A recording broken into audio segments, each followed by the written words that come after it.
Good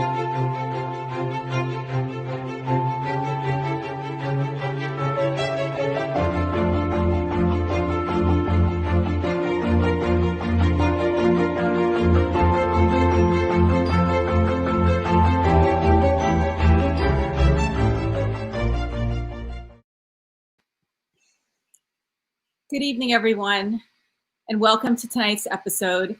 We are excited to have with us tonight a special guest, Somerset County Sheriff Darrin Russo. Welcome, Sheriff Russo. Hi, thank you. Thank you for having me on. Sheriff, can you tell us a little bit about what exactly a sheriff does and what your role is in the county? Yes, well, the sheriff, Somerset County Sheriff, most sheriffs, they have the protection of the courthouse. Ours is in Somerville. You protect the judges, the courthouse, and all the citizens coming in and out of the courthouse. In Somerset County, I also have the jail. So I also operate the jail and the courthouse, and again, assisting local police departments with transports or any kind of overflow they might have where they might need a little additional assistance on things. We have a K9 unit. We have a K9 unit for narcotics, for explosives, and for arson. So we'll go to a lot of scenes where there's a possible arson investigation, requires a dog, a K9. We've gone to places and lots of places of worship or schools for just to check for the explosives issues or any kind of problems there. And again, we have patrol K9 dogs for narcotics and for assisting for searches. People get lost, run away, or some people, run away from the police. So that's pretty much the responsibilities: securing the courts, the jails, and then assisting local police departments. Thank you, Sheriff. I know you've got a long history in law enforcement. Can you tell us a little bit about yourself and your background? Yeah, I was a police officer in Franklin Township. I was there for about 31 years. I retired as a lieutenant. Majority of my career, I was in or supervised plainclothes units, narcotics units. We dealt mostly with the gangs and robberies, major crimes. So throughout my career, I was able to work with a lot of towns within Somerset County, which was very unique. And then I was able to work with a lot of other state and federal agencies, with the DEA, the state police. I was on the Joint Terrorism Task Force. So I had a very wide spectrum of different levels of law enforcement throughout my career. Thank you. So one of the things that you talked about when you were campaigning was a reduction in hate crime and better ways to report hate crime, because for as wonderful as Somerset County is, unfortunately, it has also had its fair share of hate crimes. And recently, we understand that you rolled out a hate crimes task force within the Somerset County Sheriff's Department. Can you tell us a little bit about that? Yes, we did. Unfortunately, there have been some hate crimes. That's what I campaigned on, was to try to at least make people a little more aware of it and allow people to be a little more, a little easier to address it, report it, talk about it. So what we did was we organized a hate crimes awareness and prevention unit, where we, right now, the first stages are basically dealing with religious places of worship, and getting a few clergy that we can use as liaisons. So you might have a group, there's in Bridgewater's the Jewish community. They have the center up there. People might be reluctant to call the police, a little hesitant. So they're going to have a liaison there that they can speak to, who can set them up with a liaison in the sheriff's department. And it could make it a little easier for them to report things if they don't want their name included. We also came out with a website where you can go on through the county website, you hit sheriff and then go into hate crime, where you can actually fill out, any type of incident that you may have witnessed or you may be involved in. So it just made it a little easier. Then we can forward it towards the local police department, and we can assist them if they need anything kind of help looking into it. Great. Thank you. And who at the sheriff's department is responsible for this initiative? Is it you? Is it one of your undersheriffs? Yeah, I have one of the undersheriffs. Undersheriff Tim Pino is actually in charge of running it. And the next steps that we're taking are to address liaisons within the sheriff's department that can help local committees or local communities that are having different issues. You may have the LGBTQ community have an issue. They might not be comfortable, like I said, calling directly to a police department, but there'll be a liaison in their organization that can contact someone in our organization, the sheriffs. It just makes it a little easier, another layer to help out the local police departments and to help out the citizens to get their concerns across, or their, take care of any issues they might have. So. Great. Sheriff, we recently rated to one of the safest townships in the country. What do you say to people who are saying that, well, we still need some security, we still want to see police cars around our neighborhood? Would you suggest having police cars that are unmarked or marked, or what are your thoughts on that? Well, obviously crime comes in a lot of different fashions, so you'd have to adjust to what might be out there. Seeing, uniform officers, seeing a marked unit with the lights on top and the words on the side, police, it's great. It's good deterrent. Sometimes in the shopping center, sometimes in the homes, or on the roadways. And then there's other times that you may have a burglary situation, or a pattern of burglaries where you're not going to want to see the police. So I shouldn't say you don't want to see them, but we don't want them to see us. And that's just a way, capture the individuals. It gets difficult sometimes, especially in more rural areas, but you can go either way with it. A deterrent, visibility, but there's some types of crimes where you just need to kind of, I'll tell you, throughout my career, I sat in a lot of bushes, I sat in a lot of woods behind some trees, 4 o'clock in the morning, waiting for that burglar. You set up a pattern, you watch that pattern, you try to figure it out, and you hope he's going to hit, either A, B, or C. And then you set up officers out of sight, kind of out of mind, and you wait. Sometimes that's what's required. Interesting. So another thing that you talked about when you were running for sheriff is, I think historically you believed that the sheriff's department was underutilized. Perhaps the sheriff's office had the opportunity to assist local municipalities more so than had been done in the past. And I understand you've taken some steps to advance the sheriff's department's assistance with the towns. Can you tell us a little bit about that? Yes, what I learned while campaigning and through the sheriff officers and the corrections officers, that they weren't put and placed out on the road into the towns. They weren't allowed to go out into the towns. They were basically, you're the courts, you take care of the courts, take care of the jail. Sometimes you get an overflow with that. Sometimes the courts aren't as, busy. Sometimes the jail isn't as busy, and you can get officers out into the community.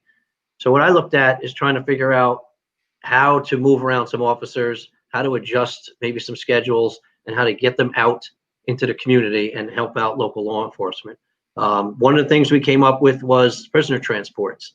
Right now, our first phase we just started is, instead of calling the 911 communication center, you call right down to our corrections or jail or facility. You'll get it there 24/7, not paying anybody overtime. You'll call the sergeant that's working. We say we have a prisoner, he needs to go to hospital for whatever reason. We'll head down to the hospital and we'll be there, and we'll relieve the officers so they can get back to your town. Our next phase we're looking at doing, hopefully soon, another month or two, is to actually go to your local police department and pick up that prisoner and bring him to the jail. Once we have the paperwork, there's no reason why we can't take control of that prisoner and let the officers in towns get back on the road and be out there with their community. That's great, because that preserves municipal resources, and it lets the sheriff's department do what the sheriff's department is really tasked with doing. Yes, yes. Sheriff, how has the COVID pandemic affected your operations at the sheriff's office? Well, actually, in the sheriff's office, it shutting down most of the courts left me with a large overflow of officers. There were couple of things that we had to do, or concerns. I couldn't have 45, 50 officers in a room for briefing. It was just too many for the COVID. You didn't want to have that many officers together. So what we ended up doing was splitting technically 2 day shifts, and we moved officers to afternoons, which really it was maybe 2 officers on afternoons before this. So now with COVID, we were able to split and have basically 25 officers on, day shift and afternoon shift. It was safety reasons for our own officers, and it also enabled us to assist with little more patrols in the shopping centers. You know, we had a lot of problems with the people trying to get food, or toilet paper was a big issue, and paper products, and sanitizer. So we're able to be there and help out, and just when people see, in this perfect example you asked before, when people see a marked unit come by, a sheriff or local police, state police, they're more apt to kind of stay in line and mellow out with things. Usually, I'll say. So we were able to assist that way with some of the local shopping centers, keeping extra eye and ears on the places of worship.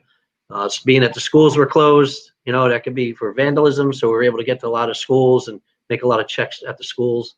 So that's how we were able to at least adjust and help the community and help local police departments a little better during this pandemic. We were just chatting before about the storm that obviously hit us on Tuesday. I personally don't have power. I think about half of Bernards Township still doesn't have power, and a lot of people in Somerset County. What role has the Sheriff's Department played in terms of assisting maybe some local police departments with down traffic lights and road issues and things like that as a result of the storm? Yes, we were out during the storm, and after, we were in every town we could to help out. Again, down power lines or down traffic lights out, a busy intersection. We assisted local police departments. I know Greenbrook, the chief, gave me a call the other day thanking us for being out there and helping them out. They had a big mess out there for a while. Also, what you see is you get some neighborhoods that don't have any lights. Obviously, the street lights. There's no outdoor lights. Your house is dark. That can be a little nerve-wracking for families. So I've increased in those areas the patrols, at least to see, again, visibility of a marked unit passing by the house, or at least in the neighborhood. Sure. So have you worked with the Township Police Department? Concerned? If so, concerning what? It kind of broke up a bit. Have you worked with the Bernards Township Police Department, and if so, concerning what? Up in that area, a couple of those towns have been experiencing car burglaries, car thefts. I know there's been a couple chases where the individuals have bailed out, and our K9 unit has successfully actually been up there tracking and locating some of the bad guys. Our K9 patrol unit, they've been real busy, actually. I'll be honest with you. There were a couple car thief rings, stolen cars and all. They were out there from Newark. There was one out of the next town or two over. I won't get too much into it. It's a fresh one that just happened. But our officers have been out there, extra patrols. And then when needed, the K9 for tracking has been very successful. And we have another question. Says, how was the transition going into this job from the past sheriff? For a transition for me, as far as a police officer, I was a lieutenant. Very different. It really was. I looked at it while running the campaign, as well. I was law enforcement. I was a lieutenant. I was 31 years. And I came into this, 117 officers in a jail and 62 officers in the sheriff's department, and then probably about 40 civilian staff with a couple buildings to look after. So yeah, the responsibilities were a lot more. They were there. I was up to the challenge. I always love a challenge. I hit things head on. I knew what we needed to do. I have a great team of undersheriffs behind me, the warden, deputy warden, and everyone comes up with ideas. We pass them around. We see what's best, and we work things out. That's what I like the best, is sitting down like a round table, getting out those ideas, and seeing what's just going to work best. So bit of a transition, but I'm loving it. It's nice. It's fun. That's great. Rewarding. One of the comments I wanted to make, you talked about Under Sheriff Tim Pino earlier, and people may not recall, but Tim Pino is actually a Republican candidate for sheriff, in theory running against you. And you selected him to be one of your undersheriffs. And I think that a lot of people appreciate the fact that you've assembled a team around you of who is the best and most qualified. And there were no partisan politics involved, because as sheriff, priorities over politics, right? Right. And I've known Tim for a long time. He was a canine officer in the sheriff's department. We did a lot of work together with narcotics and everything when I was running the units in Franklin. He went up through the ranks, when he retired. And I knew that the knowledge he had in the sheriff's department, how things worked, was crucial. There was just things that I didn't have a chance to learn before getting in there. I wasn't given that opportunity, and I knew he knew it. You go to the deputy warden was Paul Krasinski. He was, I point to Hillsborough that way. He was a Hillsborough chief. I moved him up to warden's position. The other three individuals that are under sheriffs are not politically involved, per se. But just like you said, Under Sheriff Pino was. But they all came together. They all have different specialties, which I know we needed to move forward, especially with the programs that I was trying to get out. Great. Do we have any questions? It kind of broke up again. No, I believe Sophia just asked if we had any more questions. Yeah. I'm not sure we do, Sheriff. Is there anything you want to tell the people of Bernards Township about what they should expect from the Sheriff's Department? Is there any way that, I guess, they wouldn't necessarily reach out to the Sheriff's Department directly, except for the Hate Crimes Task Force? But what do you want the people to know about the Sheriff's Department? Just let them know that we're out there, and what I said is what I meant. What I'm going to do. I was to be a part of the community, and COVID or not, the protests that came along after that, and well, now we had the storm. We're still moving along. I don't let things maybe slow me down a little bit, but I don't let things stop what I want to accomplish, and what I promised and said that we were going to accomplish. So to anybody, to all the towns and the citizens, we're here. If you have any questions, call. I'm always willing to send someone out there. I can go out there. We can talk, have a coffee, and listen to concerns. I'm here for the community. You're my boss. The community. They're in charge of the county. They voted me in. I'm going to listen to them. I'm going to work with them. They might come up with some ideas that just don't work, but it's something where with my expertise, we talk it out. And like I said, a little round table, you figure things out, you move forward. What's best for the community? Sheriff, there's news recently about law enforcement. What are your thoughts on the treatment of minorities? How do you approach that in law enforcement? I missed a little bit of that, but the treatment of minorities in law enforcement. What are your thoughts? Like in general. Well, with everything going on lately in the news with the murder of George Floyd, right. How can you reconcile some of the treatment of minorities and the great work that the police department is doing? How do we bring both groups together to find a better way? Again, I'll go with my good phrase, the round table, coming together and talking things out and working things out. What happened to Floyd was just a disgrace. I've said it on other Zooms and in other meetings. To see something like that, it hurts as a law enforcement officer to see something like that. I will say that it is a very small minority of police officers, extremely small percentage, that are involved in any type of behavior like that. You have your protests, you have your, people want to get together and talk. That's how you solve things. Not the violence, not the burning and the looting. You get together, we sit down, we talk, and if you can't come forward and talk to me about what the problems are, I can't solve the problems. So the door's open. People have some issues. I haven't had issues with the sheriff officers with this motor vehicle stops or dealing with the public. That has not been coming into our office, which is I'm very happy with that. But educating everybody too, training for the law enforcement officers. I'd really love to see some training for the citizens in a way that you see what we have to deal with and how we work. There are training facilities. We have them at the county, simulations for motor vehicle stops or dealing with the public. There are things like that that some of the community leaders, some of the community in general, can maybe come and see actually what we deal with. I'm a big opponent of ride-alongs. You know, come out in a police car and ride along and see, you know, basically what we deal with out there. So it's not always, you know, when they say peaches and cream. we do have some bad people out there that we have to deal with. We Always have, there to help. We have a question from Liz Grainer. It says, do you believe that there are further ways that law enforcement can become involved with our schools beyond the DARE program?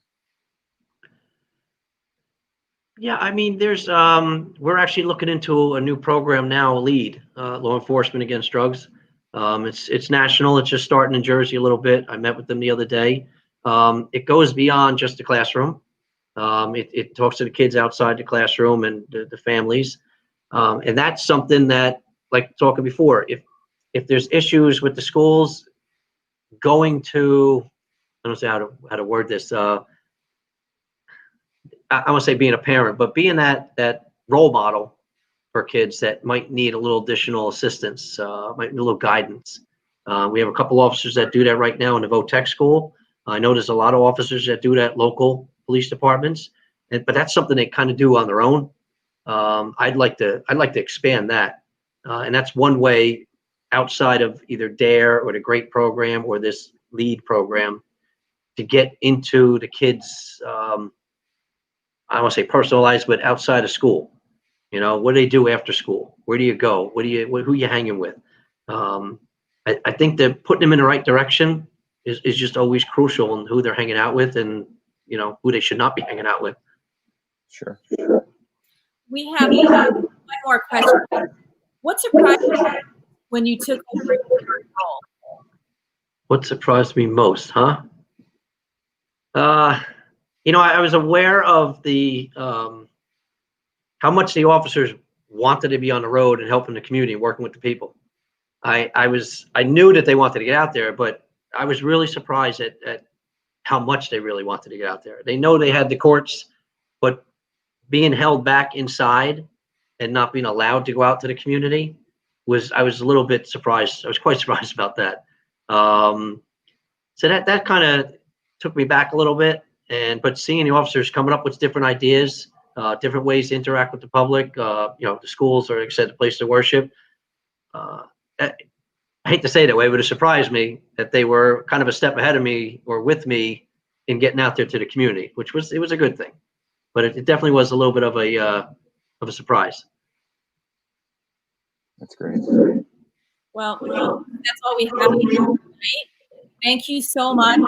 Thank you for spending time with us tonight and being our special guest. We really appreciate your candor, your hard work, and your dedication.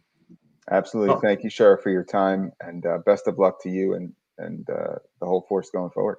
Thank you. Thank you for having me on. Appreciate it. Thanks. Good night. Bye.